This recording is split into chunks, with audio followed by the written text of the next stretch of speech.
ilang Philippine flagged ships na ang nakapasok sa Strait of Hormuz matapos ang kasunduan sa pagitan ng Pilipinas at Iran. Ayon kay Energy Secretary Sharon Garin, sa isang online press conference, binigyang diin ni Garin na ang mga barkong ito ay hindi pa nagdadala ng langis kundi ibang produkto tulad ng petrochemicals.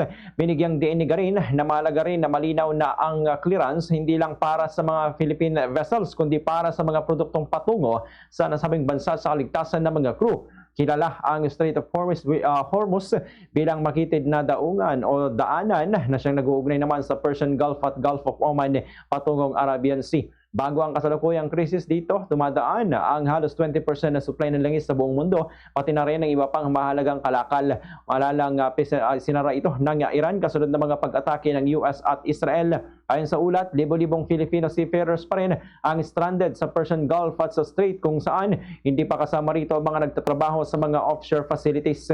Sinabi naman ng Department of Migrant Workers o DMW na kanilang ginagawa lahat upang matulungan ang mga Filipino crew members na naapektuhan ng digmaan.